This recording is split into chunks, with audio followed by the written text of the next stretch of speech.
Okay guys, good day. Nakikita nyo ngayon, nandito tayo somewhere sa Pampanga.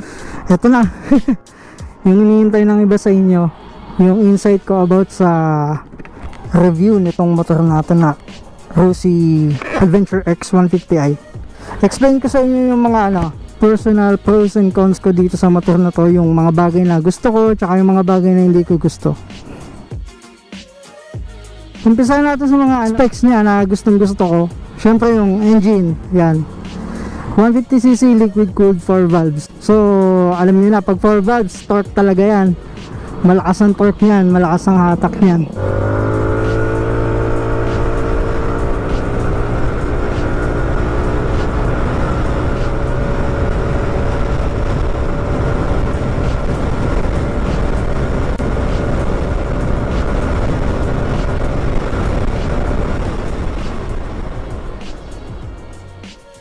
Very good specs talaga siya para sa isang adventure bike. Tapos isa pang gustong gusto ko dito ay talagang ang gaan dalhin. Kahit na ayan, medyo mukhang mabigat siya. Tapos next na nagustuhan ko talaga dito, yung headlight. Yung projector headlight natin na yan, kung nakikita nya, napakalakas yan sa dilim. So parang mini driving light.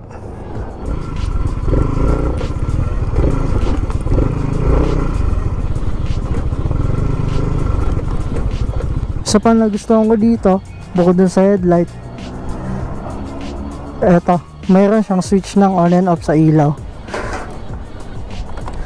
Ito, yan natin. Pag nakapatay yung engine, naka-off yung ilaw. Pero pag inon mo, mag-on din siya. Yan. Tapos may patayan yung ilaw niya. Yan. So pag magtitipid ka ng battery, yan, titipid ka ng battery sa kanya, pwede kang magpatay ng ilaw. Tapos next, ayan, may low beam and high beam din yan. Tsaka ang maganda dito kasi adjustable siya. So meron bracket yan sa ilalim, luluwagan mo lang, tapos na-adjust siya by hand. Kamay lang gagamitin mo. Matataas mo siya, mabababa mo siya. Pero sa akin sakto na yung settings long stock. Tapos isa pang nagustuhan ko dito, ito, yung visor nya, yung windshield nya, adjustable yan, natataas, nabababa. Tapos bagay na bagay din sa forma nitong motor kasi nga style ADV siya, style adventure bike siya. Yan, yun yung itsura niya kapag ka nakataas. Yan, ito naman yung itsura niya kapag nakababa, which is yan yung mas gusto ko. Mas gusto ko yung nakababa kasi parang lang siya, minimalist, parang compact style lang siya. Isa pa sa mga nagustuhan ko dito, etong underseat compartment. Yan, ang dami kong pwedeng mailaman dyan. Wala akong idea kung ilan yung niya kung ilan yung compartment capacity niya kung ilang liters. Pero ayan, yan ang nagustuhan ko sa kanya, napakalalim yan. Kasi isang buong helmet ko dyan, itong LS2 Rapid.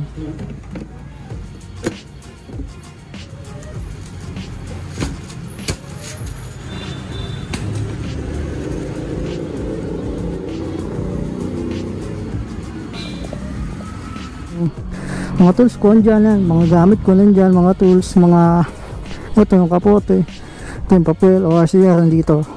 Yan, kumpleto lahat yan. Tapos meron pa ako space dito, pwede pa ako sa kanya maglagay ng iba pang mga gamit.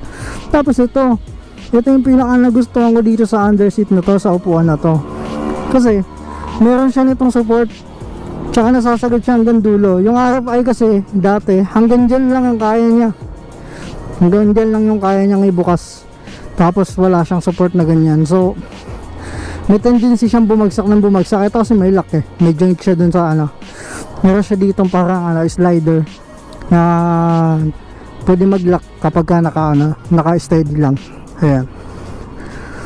Tapos na-adjust din to, kasi ngayon pag isasara mo siya, kailangan mo tulak pababa. Yan, para mag lock. Kung gusto mo nang hindi ganun, pwede mo naman to i-adjust, dadagdagan mo lang siya ng washer. Pero sa akin okay na, mas okay nga yan kasi mas madami akong malalagay. Tapos itong na to, talagang ang ganda niyan, especially yan para sa akin kasi Pag maglalagay ako ng madaming gamit, hindi na ako masyadong yuyuko-yuko. Ayan, tapos isa pang nagustuhan ko dito ay yung kanyang mga gulong. Ay, ito, dual sports tires na siya.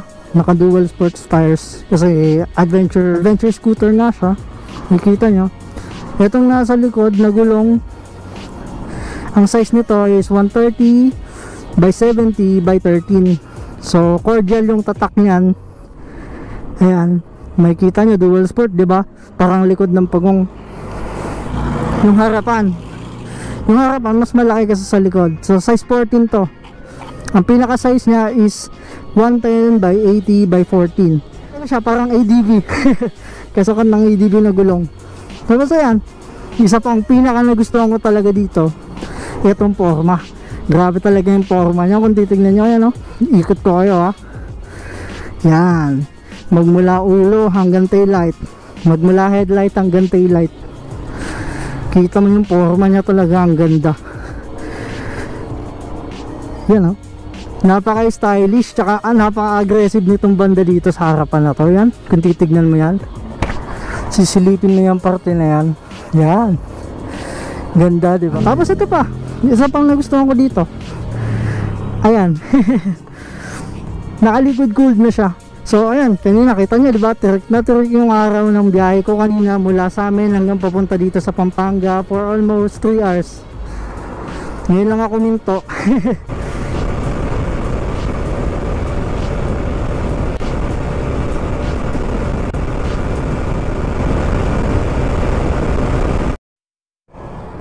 Diba sabi ko nga, malakas yung mga tak siya. Kuwang-kuha niya yung riding style ko yung gusto kong takbo Kung kung paano ako mag-drive yung chill lang, tas minsanan pag gusto mo mag-overtake, yan, makaka-overtake ka. Isa pa nagustuhan ko dito, yung braking system. Syempre, yan, dual disc brake siya. Disc brake sa front, disc brake sa rear. Tapos, naka CBS. Yung combi brake system siya. So, pumreno ka, meron siyang 70-30 na ratio sa braking system niya. Isa sa nagustuhan ko din dito, itong niya, shock. Yan, mga shock na yan, pati sa front. Sa tamang PSI, napakaganda ng plane yan kahit stock. Ang PSI ko sa front 28, ang PSI ko sa rear 33. So kayo, depende sa inyo kung anong gusto nyo tire pressure, pero para sa akin, yun ang pinakamaganda kasi kahit madaan ako sa lubak, kahit madaan ako sa maputik, maganda siya mag-play. Tapos wala akong nararamdaman sa kanya masyadong tagtag, mga ganun. Tapos na-testing ko na rin sa mga rough road iba din talaga yung play niya. Kasi ito ba, isa pa nagustuhan ko dito sa braking system niya, madali na siyang hanapan kasi pang RFI din to, triple piston to, tapos sa likod single piston niya, totoo, single piston. Sa harapan, triple piston. So parang RFI siya. Yung brakes niya, yung brake pads niya, parehas sa RFI. So ayun, hindi na siya mahirap hanapan kasi available naman lahat halos sa market yung pang RFI. Tapos ayun, isa pa nagustuhan ko dito ay itong upuan. Kung comfort sa comfort at forma, sobrang solid nitong upuan na to, napakalambot. Ayun nga, 3 oras ako nagbiyahe sa matagtag na daan mula sa amin hanggang dito sa Pampanga. Tapos wala ako halos naramdamang ngalay o ano pa man na negative side sa upuan na to. Itong panel gauge na, kung makikita nyo, ayan, ganda ng kulay, di ba, kulay blue. Tapos kitang kita mo yan, napakaliwanag yan kahit sa tirik na araw. Active mo mamomonitor lahat ng mga yung speed nya, yung fuel gauge nya, temperature gauge.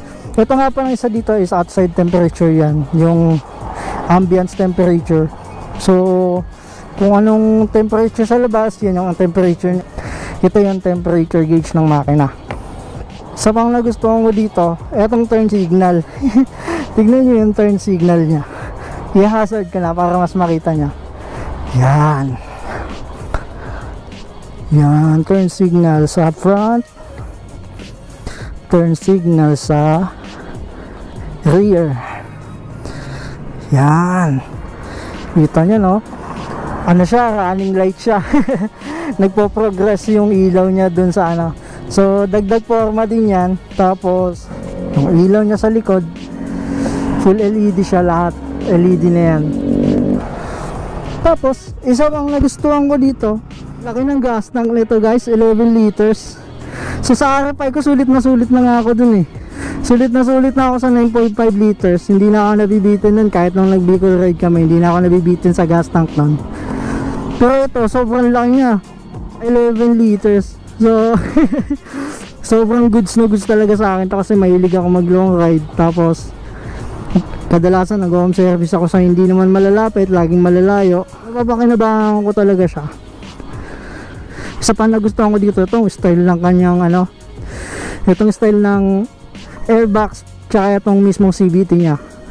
So naka-cover ng plastic, yung mismong crankcase naka-cover ng plastic yan. Tapos nasa likod niyan yung mismong crankcase.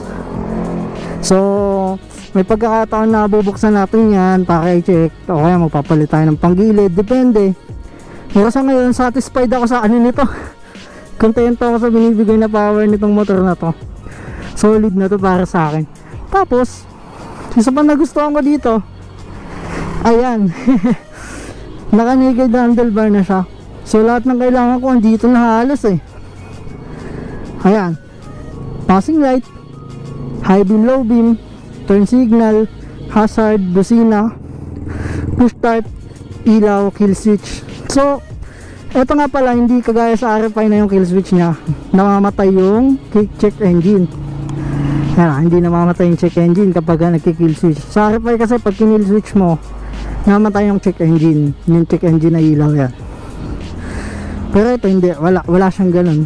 So hindi mo siya ma-check. Isa pang nagustuhan ko dito, hindi siya kagaya sa RFI. So pag magpaparamap ka, yan, diyan mo lang siya sasalpak. Or kung magpa-check ka, mag-check up ka ng mga ano, mga check engine error, diyan mo lang siya i-check. Isa pala sa nagustuhan ko dito, yung kulay. Ayan. So sa mga nakapanood ng mga unang vlog ko about dito, ang nasa isip ko talagang kukunin ko noon ay kulay itim. Kasi ang ganda ng mga kulay itim sa mga naggagawa ng vlog ng ganitong motor. Ang ganda ng kulay itim. Tapos nakita ko tong puti, sabi ko ang ganda ng puti ah. Hindi lang kasi siya basta puti eh. Para siyang ano, pearl white ang kulay niya. Pag nasisinagan ng ilaw or nasisinagan ng liwanag, nagkakaroon siya ng dilaw. Ewan ko kung makikita nyo, nagkakaroon siya ng pagka pearl. Ayan, medyo madumi lang ngayon kasi halos araw-araw nag-uulan. Overall, yan yung ano, mga nagustuhan ko dito sa motor na to. At para sa akin sulit na sulit to. Yung attack andyan na, yung power andyan na, yung forma, ayan, kita nyo naman kung gaano ka forma yan. Tapos yung usability nya, ang dali niyang gamitin, ang dali niyang i-drive, komportable. So very reliable na siya para sa akin, kasi nasubukan ko na rin, nabiyaya ko ng Laguna, biyaya ko ng Cavite, biyaya ko dito sa Pampanga, biyaya ko sa Bulacan, at kung saan saan pa ng mga service ako nakakarating na gamit ko to. Nasubukan ko na rin siya sa mga traffic sa EDSA, pero ayan, all good naman siya, gumagana lahat. Na-drive ko na rin siya nang umuulan, wala naman nagbabago sa takbo niya, kaya sabi ko reliable din talaga to at sulit.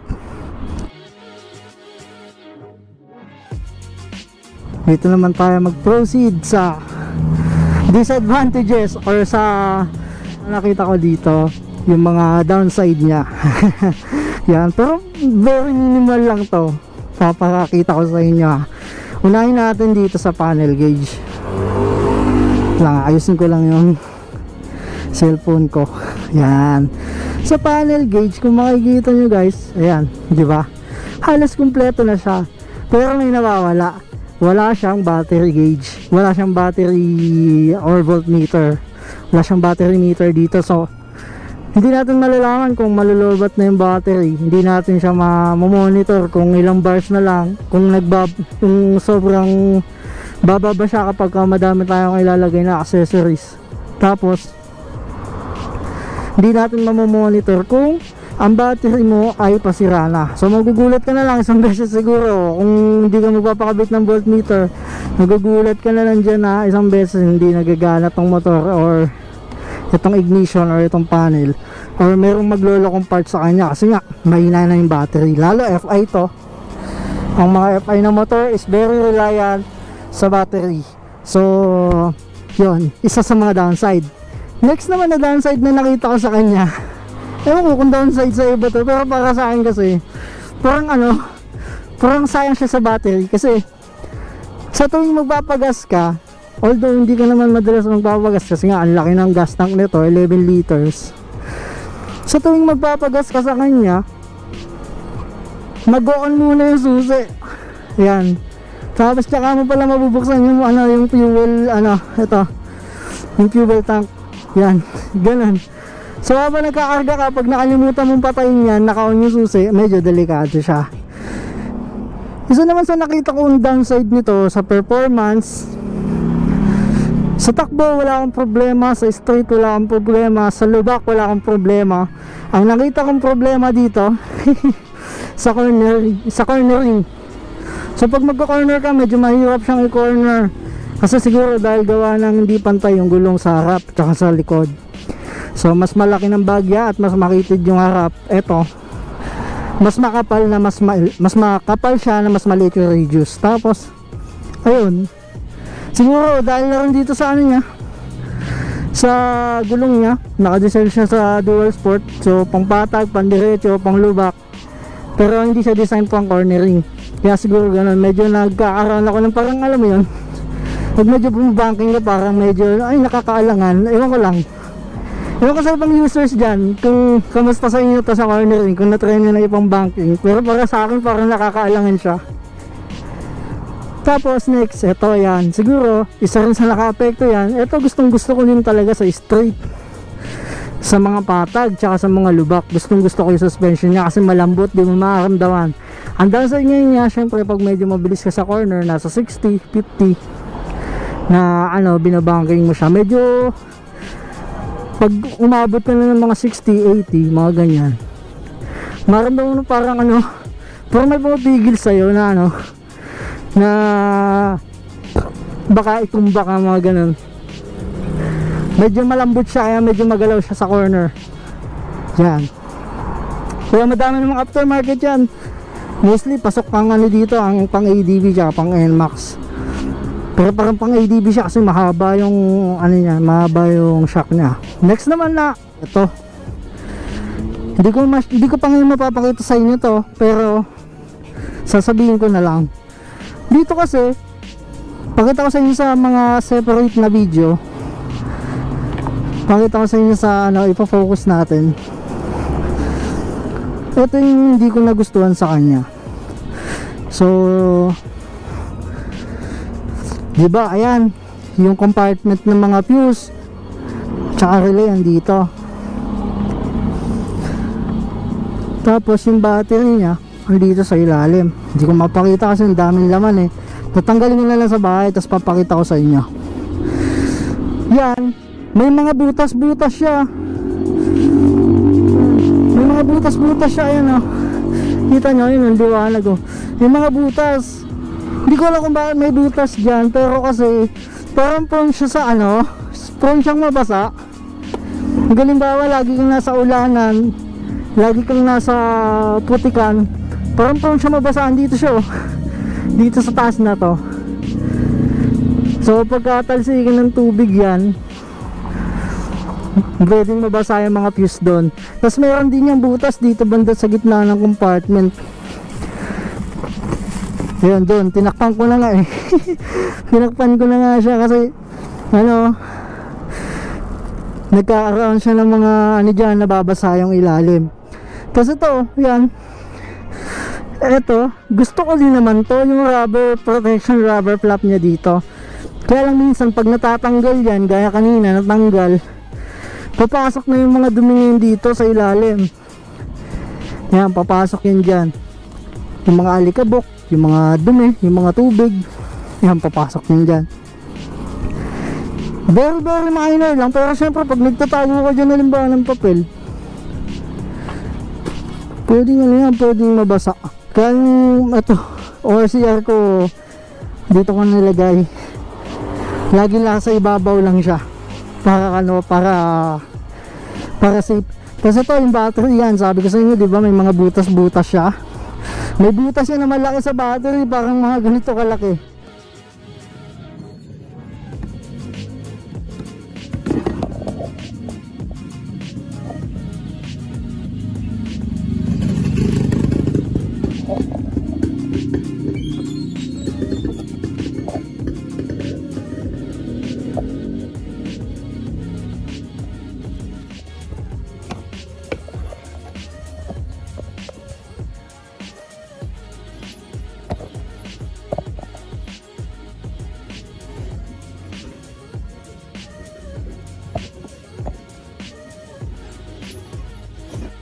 Diyan banda sa gitna na yan, dito tinakpan ko na lang siya ng stickers kasi nakita ko sa kanya isang beses nung nagbahaya ko nung umuulan, bahang-baha yung ilalim ng battery, yung mismong ano, yung mismong ilalim ng battery sa pagkakasalpak. Ang pagkakasalpak ng battery nito medyo nakaiga siyang ganyan, ang mga terminal nasa taas, tas yun nga, prone na baha yung ilalim kapag hindi mo tinakpan yung ano na yun, yung butas.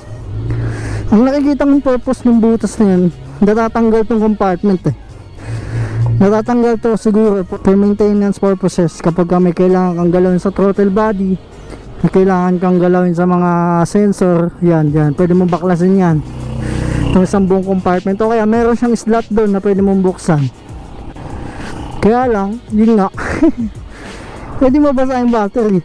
So ngayon nag-isip pa ako ng paraan para ano yun eh, para masolusyonan nyo yung isang issue na yun. Tapos ito, yan, sa loob niya, nakita nyo, di ko lang kasi yung mga wiring niya, pero parang nakakonect siya doon sa panel gauge. Yan, open lang yung mga wiring, di ba? Kita nyo, ito talagang motor na to, wala pa akong ginabago dito kasi nga gusto kong ma-review sa inyo ng honest kung ano yung mga nakita ko sa kanya na maganda at saka yung nakita ko sa kanya na hindi maganda. Pero mostly ang natutuwa ako dito, napaka-reliable niya talaga. Kumbaga, di ako nagsisisi na kinuha ko tong motor na to kasi lahat ng mga features na kailangan ko para sa isang motor, andyan na. Andyan yung comfort, andyan yung power, andyan yung reliability, andyan yung tipid sa gas, andyan yung malakas sumatak. Andito na lahat yun. Ang dami ko nang nagtatanong sa akin dito about sa gas consumption eh. Ang na-testing ko pa lang kasi dito is ano, around 4.12 liters, nakatakbo siya ng 164 kilometers, ay 167 kilometers. Umabot siya ng around mga 39.97 kilometers per liter, which is para sa akin matipid na yun. Tipid na yun kasi dati yung RFI ko umabot lang 34, 35. Naranasan ko mag 40 yun nung ito na, nung setup ko na siya, na-ride ko na siya sa Bicol. Yan, nag 42 kilometers per liter. Pero ito kasi ang pinakamalayo pa lang nito, mga Kalamba, itong Laguna, Cavite.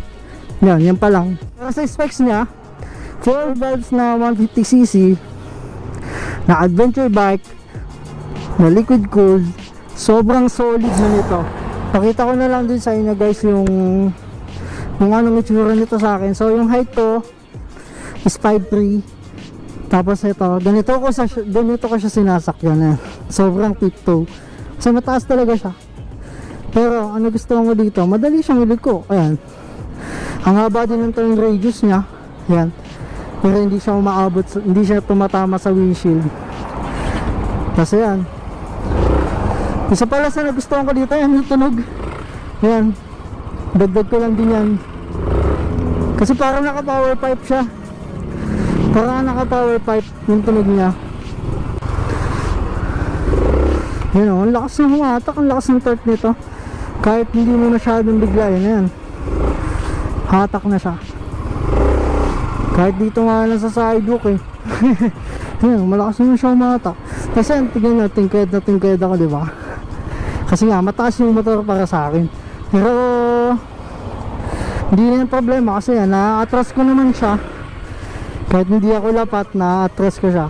Kaya walang problema. Good na Kasi rin siya sabi ko para sa kanina, akin. yung legroom. Yan, kahit na medyo maliit ako, parang hindi ko pa ma-stretch yung pa ako ng gusto. Yan. Hanggang dyan lang siya. Unlike sa RFI, kaya ko dito. Hanggang yan. Ay straight siya. Pero yun nga, dahil malapad yung upuan niya, tsaka malambot, hindi naman na-disrupt yun. Hindi naman na-apektuhan yung performance and comfort niya. Hindi naman na-apektuhan yung comfort ng riding, tsaka yung hatak.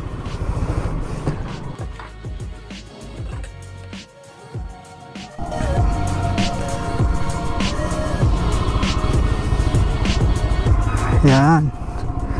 O, diba? Tiptoe, pero yung tiptoe ako, pero hindi ako hirap na hirap sumakay. Yan. Ikot ko lang sa inyo. So, wala naman masyado sasakyan dito. Para makita nyo rin kung gaano siya kaganda. Yan. Which is yan talaga yung trademark niya eh. Yun yung selling point nitong motor na to eh. No? Ganda ng ano niya.